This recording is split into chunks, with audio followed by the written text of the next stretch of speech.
इदं कविभ्यः पूर्वेभ्यो नमो वाकं प्रशास्महे। मित्रों, भारतीय शिक्षा बोर्ड की संस्कृत पाठ्य पुस्तकों के विमर्श श्रृंखला में एक बार पुनः आपका स्वागत है।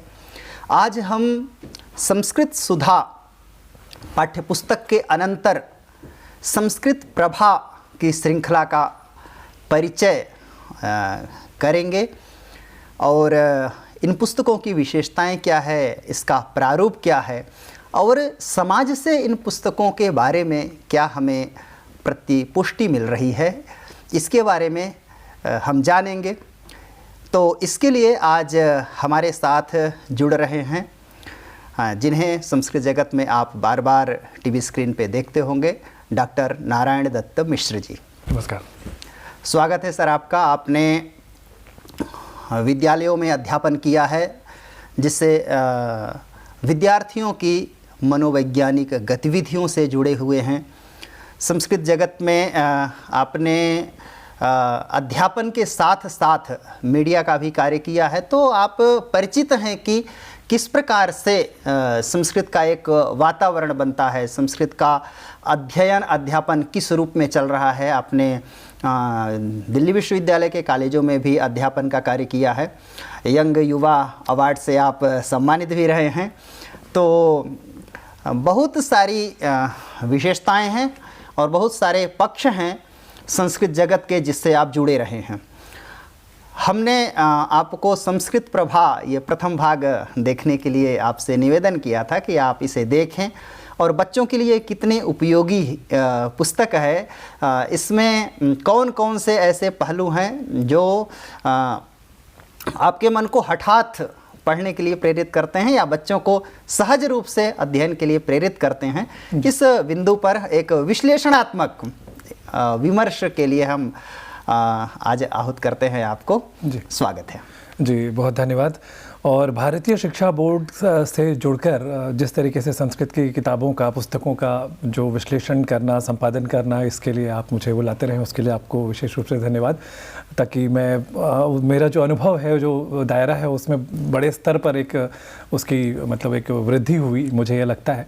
और मुझे चूँकि मैं मीडिया फील्ड से भी जुड़ा हूँ, तो मुझे इस बोर्ड की जो आपकी पुस्तकें हैं उसमें QR कोड के साथ जो चीज़ें उपलब्ध कराई जा रही हैं स्टूडेंट्स को, क्योंकि आधुनिकता के इस दौर में केवल किताबों के जरिए बच्चे नहीं पढ़ते, अब इंटरनेट के प्रयोग के माध्यम से वो बहुत अच्छे तरीके से जुड़ना भी जानते हैं। चाहे वो छोटे बच्चे हों, हम देखते हैं कि अच्छाई और बुराई दोनों ही चीज़ें सीखते हैं, बशर्ते उसको किस आधार पर, जैसे हम कहते हैं विज्ञान वरदान या अभिशाप। हाँ। तो आपके मतलब पितृत्व मातृत्व का जो संरक्षण प्राप्त होता है या अभिभावकत्व या परिपालकत्व हम कहें संस्कृत में, तो इन सब के ध्यान में रखते हुए हम ये देखते हैं कि QR कोड जैसी चीज़ों को जोड़ते हुए इंटरनेट का अच्छा प्रयोग पढ़ने के सिलसिले में ये हमने देखा।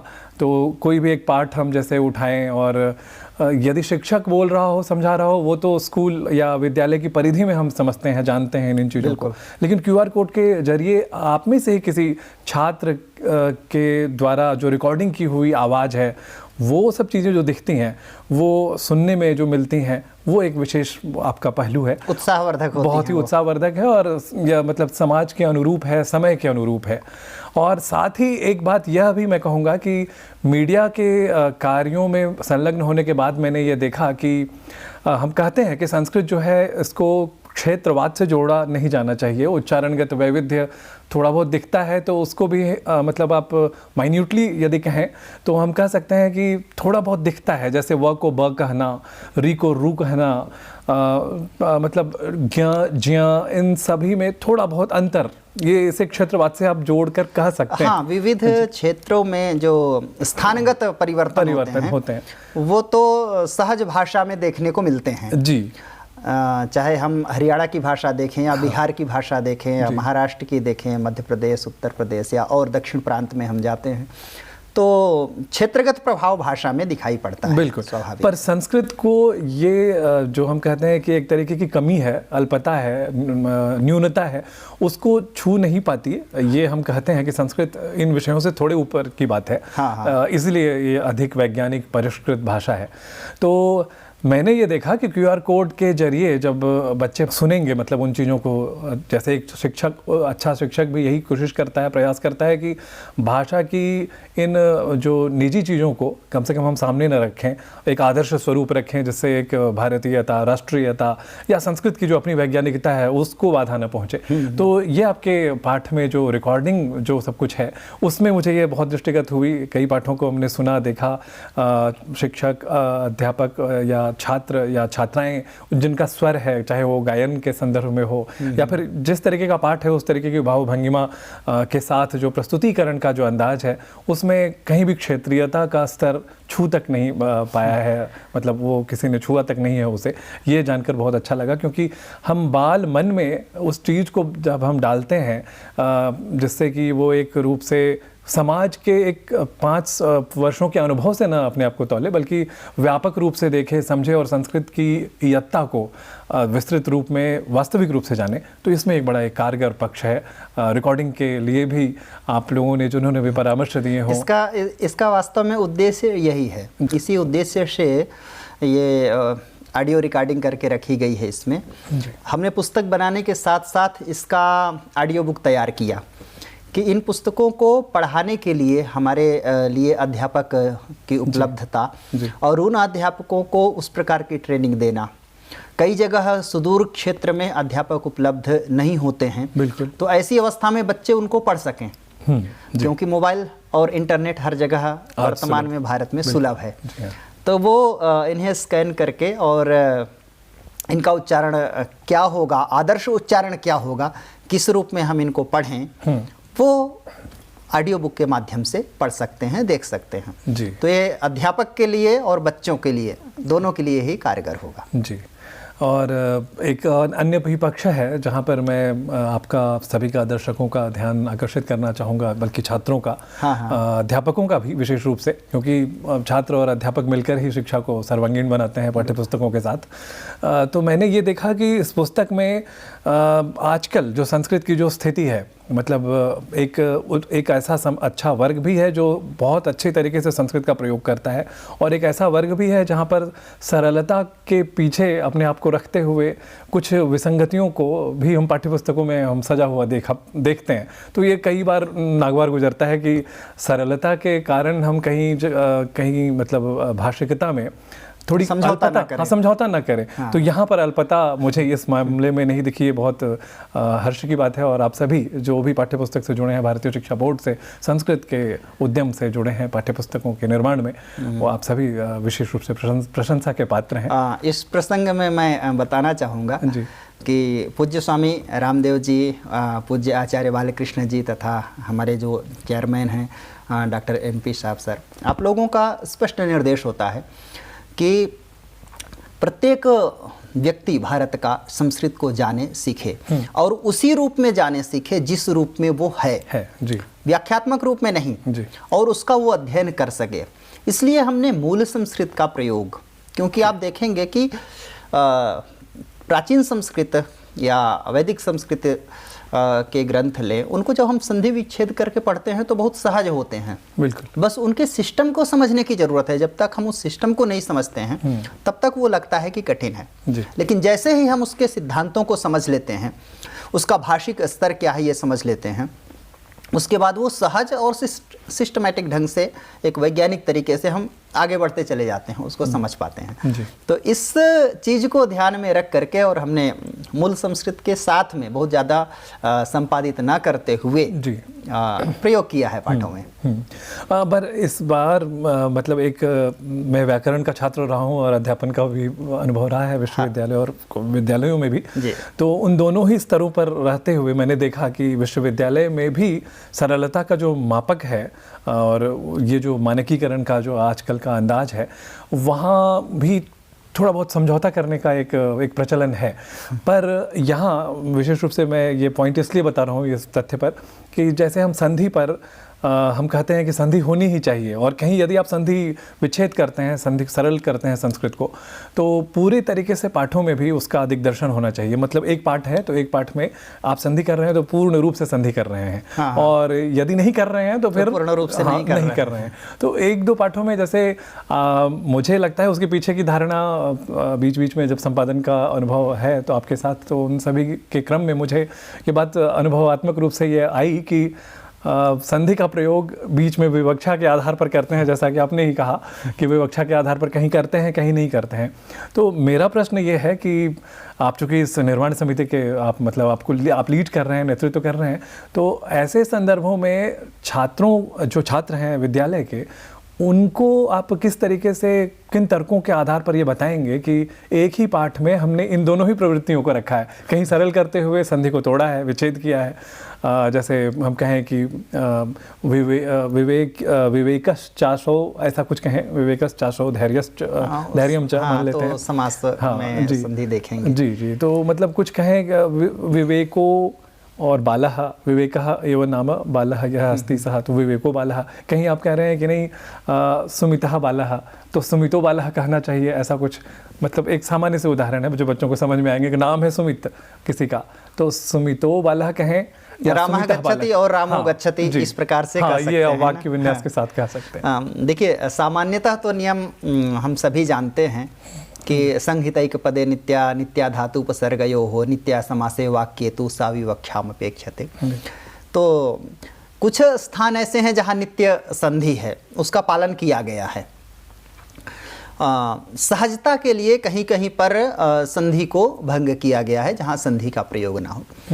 लेकिन जब हम द्विविध प्रयोग करते हैं एक ही पाठ में, हाँ जी, तुलना करने के लिए दोनों प्रकार का देना आवश्यक है। जब हम दोनों चीज़ों को बताते हैं तो फिर तुलना कर पाते हैं। उदाहरण के लिए विद्यालय लिखते हैं तो द्या, द और या के साथ में जब लिखते हैं तो एक विद्यालय का वो रूप होता है जो द्या के साथ में प्रयोग होता है जी।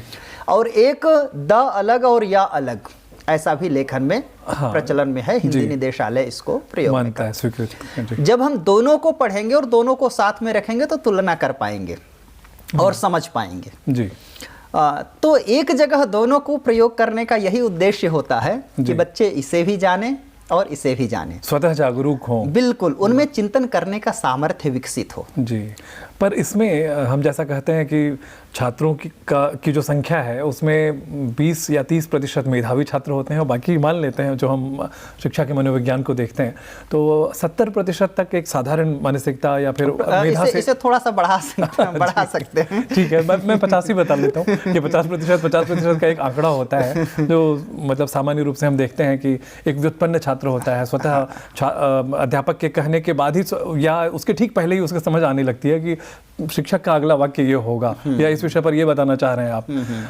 पर कुछ जो होते हैं वो पूर्णतः शिक्षक पर निर्भर होते हैं। उन्हें इन तथ्यों का बहुत ज़्यादा आकलन करना या फिर पूर्वानुमान कर उन चीज़ों को समझना नहीं आता। तो उन जैसे छात्रों के लिए भी शिक्षण संदर्शिका में निर्देश होंगे। जी, हमने इन पुस्तकों को और बोधगम्य बनाने के लिए इनका हिंदी अनुवाद के साथ कक्षा का जो दृश्य होगा, कक्षा में अध्यापक के प्रवेश करने के पश्चात और पाठ पूर्णता के साथ मध्य में जितनी गतिविधियां होना चाहिए जी, उसकी एक संदर्शिका निर्मित की है। जी, वो बोर्ड की वेबसाइट से प्राप्त की जा सकती है। ठीक है। कुछ निर्माणाधीन हैं, कुछ निर्मित हो चुकी हैं। तो प्रत्येक पाठ का उसमें विश्लेषण दिया गया है। बिल्कुल। तो हिंदी अनुवाद के साथ में है वो। हाँ जी। तो यदि इस तरह की जिज्ञासाएं हैं वो अध्यापकों को पूर्ण रूप से वहाँ बताई गई हैं कि हम बच्चों के साथ इस तरह से इन पाठों को पढ़ सकते हैं, उन्हें इस प्रकार से निर्देशित कर सकते हैं। जैसे आपके पाठ के अंत में शब्द विस्तरः के क्रम में ही अध्यापकों के लिए भी निर्देश है। बिल्कुल बिल्कुल, वो निर्देश दिया गया है। और शब्द विस्तरः तो एक बहुत ही मज़ेदार गेम है, कह सकते हैं इसको, और बहुत ही मनोवैज्ञानिक है कि हम किसी भी भाषा को पढ़ते समय उसको और विस्तारित करने के लिए उसी भाषा के एक और पर्यायवाची शब्द को जाने, साथ में उसे मल्टीलिंगुअल तरीके से जाने। बहुभाषिकता पे हमारी नई शिक्षा नीति विशेष बल देती है, जी। विशेष प्रभाव है, दृष्टिगत है। एनसीएफ में भी वो चीज़ मेंशन है। तो संस्कृत के साथ में हिंदी, हिंदी के साथ में अंग्रेजी और उसके साथ में अपनी मातृभाषा। अगर हम कमल पुष्प कह रहे हैं, कमलम कहते हैं और उसको पर्यायवाची के रूप में अरविंद या अंबुज किसी भी रूप में देखते हैं, तो फिर हिंदी में क्या प्रयोग करते हैं और अंग्रेजी में क्या प्रयोग करते हैं और क्षेत्रीय भाषा में उसका क्या प्रयोग होता है ना जी। तो इस गतिविधि से अध्यापक और बच्चे दोनों बहुत ही मनोरंजक तरीके से जुड़ सकेंगे। जी। तो इसके लिए वो शब्द विस्तरह का भाग है। और उसके अतिरिक्त जो मेरे संज्ञान में आया कि इन दिनों हम देख रहे हैं कि भारतीय ज्ञान परंपरा जैसे विषय जो हैं वो मतलब हाथों हाथ लोग लेते हैं और अब सुनते हैं। मतलब हाथों हाथ लेने से मैं नकारात्मकता की ओर नहीं जा रहा, मैं कह रहा हूँ कि सकारात्मक रूप से मतलब विशेष रूप से वो लोग जानते हैं, समझते हैं, रुचि दिखा रहे हैं और भारतीय मूल विषयों को हम जाने समझें। इसके लिए स्पष्ट निर्देश नई शिक्षा नीति में भी है जी, है ना। तो इनके कुछ आपके पाठ जो हैं उन पाठों में भी वो दृष्टिगोचर हो रहा है। जैसे कालचक्रम जो शब्द है, जो पाठ का शीर्षक है, तो उसमें जो समय की इकाइयों के बारे में जो चर्चा जो पाठ में है, जो शब्द, उन शब्दों से आज की पीढ़ी मतलब हम अपनी पीढ़ी की बात करते हैं, उनमें से मतलब आप 90% लोगों को यदि आप बताएंगे कि काष्ठा ये क्या है, पल क्या है, तो उन्हें लगेगा कि वो पल कहीं गीतों वाले पल वाले की बात तो नहीं कर रहे हैं। उसके सही मापक जो है, उसका मापक क्या है, मापन का मतलब उसकी परिधि क्या है, उसका वास्तविक एक मान क्या है, ये नहीं जानते। तो पर शब्दों से भी परिचित नहीं है, ये आज की विसंगति है। हाँ, वो पाठ मुझे लग रहा है काल की इकाई के संबंध में है जी। तो समय की पूर्व अवधारणा क्या थी, प्राचीन अवधारणा क्या थी, वैज्ञानिक अवधारणा, हाँ जो आज हम घड़ी में समय देखते हैं, इससे घड़ी से पहले कैसी घड़ी थी, वैदिक काल में किस रूप में घड़ी का प्रयोग होता था। घड़ी की ही नहीं, उस निमेष से छोटा भी इकाई जो है, छोटी इकाई क्या है, उससे भी छोटी इकाई क्या है ना, पल, काष्ठा इत्यादि। तो एक छोटी इकाई से लेकर के त्रसरेणु, द्वेणुक, अणु से लेकर के जब हम बढ़ते क्रम में जाते हैं और मास, संवत्सर, वर्ष, आयन तक, है ना, तो ये सारी चीजें उस पाठ में है, मुझे जहाँ तक जी हाँ बिल्कुल। तो वो है। और उसके अतिरिक्त सम्राट विक्रमादित्य जो कि हम अब तक हम बात करते रहते हैं, एनसीईआरटी या फिर अन्य जो भी बोर्ड हैं, हम कहते हैं कि उन चीज़ों पर भी ध्यान दिया जाना चाहिए। तो संस्कृत की किताब में हम केवल शब्द रूप या फिर व्याकरण के कुछ या फिर किसी सूक्त से संदर्भ जो कुछ है उनका वही पाठ न पढ़ाएं, बल्कि आपने वैसे संदर्भों को भी यहाँ रखा है, उनको स्थान दिया है। सम्राट विक्रमादित्य के बारे में या फिर हम महाराणा प्रताप या मतलब इन जैसे जो हम ऐतिहासिक पढ़ते नहीं है आमतौर पे, मतलब जो हमने जो पढ़ाई की उसमें इनको बहुत कम स्थान मिला। अब यहाँ पर जो सम्राट विक्रमादित्य के बारे में आपने जो पाठ रखा, वहाँ पर नवरत्नों के बारे में कुछ का वहाँ वर्णन किया और साथ ही साथ भारतीय सांस्कृतिक निधि, इस एक श्रृंखला जो है आपकी कड़ी है लास्ट में, अंतिम में, तो उसमें भी आपने महर्षि भारद्वाज और सदाशिवराव गोलवलकर, नूरा सेला तक जैसे जो हैं वीरांगनाएं 1962 के युद्ध के बाद, जिनका हम इन बारे में सुनते समझते तो हैं, बस केवल एक समाचार के छोटे से टुकड़ों के रूप में। पर संस्कृत के छात्र भी जब इनसे जुड़ेंगे, और हम पर आपत्ति होती है, मैं चूँकि मीडिया पर्सन हूँ, इसके कारण मैं ये शायद ज़्यादा समझता हूँ कि लोग ये समझते हैं कि संस्कृत अर्थात वेदोच्चारण करेगा, कर्मकांड करेगा, या फिर कर्मकांड के बाद यदि थोड़ी सी बुद्धि खुलेगी तो विज्ञान से थोड़ा बहुत अन्वय करेगा कुछ व्यक्ति जो छात्र होगा। उससे भी आगे क्या है, उससे भी आगे इतिहास पर यदि दृष्टि हम डालें तो हम ऐतिहासिक चीज़ों पर पल्ला झाड़ लेते हैं कि समय का मैच नहीं करता हमारे साथ। तो उस ओर भी बुद्धि तब खुलेगी जब समय की इकाइयों के बारे में आप जानेंगे, जब जागरूकता बनेगी तो आप ग्रंथों पर अध्ययन। आपने एक चीज़ और, मुझे नहीं पता आपने ध्यान दिया या नहीं जी, हमने आप इस पुस्तक को अगर देखें तो इस पुस्तक के कवर में ही वृक्ष संरक्षण करती हुई महिलाओं का चित्र है जी। चिपको आंदोलन वगैरह का ये चिपको आंदोलन को ही व्यक्त करता है। और इसमें आप देख रहे होंगे ऐतरेयोपनिषद का वाक्य है, प्राणो ही वनस्पति ही। अब प्राणो ही वनस्पति ही है वाक्य ऐतरेयोपनिषद का, वैदिक काल की बात हो रही है जी। और अप्लाई अभी हो रहा है जी। इसका मतलब है संस्कृत की जो सातत्य परंपरा है वो हमारे जीवन में निरंतर बनी हुई है। जी, सार्वकालिक है यह ज्ञान। यही शाश्वत सत्य की बात जब हम करते हैं। जी। और इससे संबंधित इसके अंदर पाठ है। हाँ, गौरा देवी ने जो चिपको आंदोलन किया था, जी। तो हमने ये निर्धारित किया था कि इन पाठ्य पुस्तकों में ऐसे वनवासी वीरों के विषय में हम चर्चा करेंगे जिनको हम पिछड़ा कह देते हैं, सामान्य रूप से उपेक्षित है, या तथाकथित लोगों ने पिछड़ा कह दिया, हम तो नहीं कहते हैं। क्योंकि वो तो आरण्यक हैं। आप अगर दृष्टिपात करें भारतीय संस्कृति पर तो एक पूरा का पूरा साहित्य आरण्यकों में लिखा गया, जिसे आरण्यक के नाम से ही जाना जाता है। जी, है ना। तो जंगलों में रह कर के जिन्होंने तपस्या की, जिन्होंने लेखन किया, जो समाज की चकाचौंध से परे रहे, लेकिन साहित्यिक साधना उनकी बनी रही। उदाहरण के लिए आप हलधर नाग को ले सकते हैं। जी, है ना। उन्होंने यही किया है। जी। वो समाज की चकाचौंध से दूर, लेकिन अपनी साहित्यिक साधना, जीवन निर्वाह करते हुए साहित्यिक साधना में लगे रहे। तो ऐसे जो स्वतंत्रता सेनानी हों या समाज सेवी हों, ये कुछ समाज के लिए ऐसे कार्य जो अत्यंत आवश्यक हैं लेकिन हमारी नज़रों से ओझल हैं, ऐसे लोगों को इन पुस्तकों में, प्रत्येक पुस्तक में स्थान दिया गया है। बिल्कुल। और कुछ विशेष शब्द भी हैं, जैसे हृषन्ते, हाँ, बुक्कति, ये वगैरह तो हम जानते हैं कि भुगता है तो बुक्कति, पर हरयः हृषन्ते, हाँ। तो ऐसे प्रयोग जब हम शास्त्री वगैरह की जो कक्षाओं में प्रवेश करते हैं, एक पारंपरिक छात्र होने के नाते मैं बताऊंगा कि जो स्टूडेंट हैं, आप जो पढ़ेंगे इन किताबों को जो पढ़ने के बाद शब्द संपदा, विशेष शब्द संपदा, जहाँ पर हम कहते हैं कि संस्कृत में इसे क्या कहेंगे, ये तो अभी मुझे नहीं पता, जो हाँ। ये इस बारे में थोड़ी दृष्टि डाल देना और उस जागरूकता का एक सूत्रपात कर देना इस पुस्तक की विशेषता है, अत्यंत मतलब बड़ी विशेषता है, मैं समझूंगा। हाँ, वो मुझे लग रहा है आप क्रियापदों की चर्चा कर रहे हैं। जहाँ ग्राम्य और वन्य पशुओं के का संदर्भ है। हाँ, हाँ। तो वहाँ हृषन्ते, बुक्कन्ति। हाँ, घोड़ा बोलता है हम नहीं प्रयोग कर सकते, हिनहिनाता है, है ना, हिनहिनाता है। जी। शेर बोलता है या शेर गुर्राता है नहीं होगा, वो गर्जना ही होगी। जी। ऐसे ही सबकी विशेष ध्वनि है।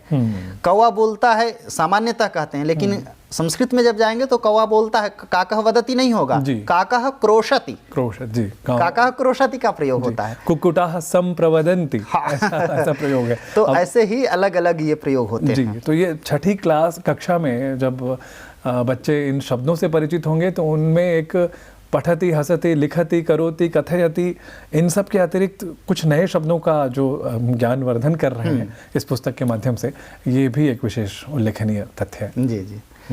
बहुत अच्छा, आपने इस पुस्तक को देख करके और अपना अभिमत प्रकट किया और यहाँ आकर के संस्था को आपने समय दिया, इसके लिए आपको बहुत बहुत धन्यवाद। हम इसी प्रकार से और अन्य पुस्तकों के विषय में चर्चा करेंगे या अन्य पाठों के लिए चर्चा करेंगे। पुनः अपेक्षा करेंगे कि आप इसी प्रकार से अपनी अभिमति प्रकट करें। जी, बहुत धन्यवाद आपको और भारतीय शिक्षा बोर्ड को और आप सभी समस्त जो भी कार्य में तत्पर हैं संस्कृत की सेवा में, विशेष दिग्दर्शन के साथ समाज को संस्कृत की ओर अभिमुख करने का प्रयास कर रहे हैं। आप सभी को बहुत धन्यवाद। धन्यवाद।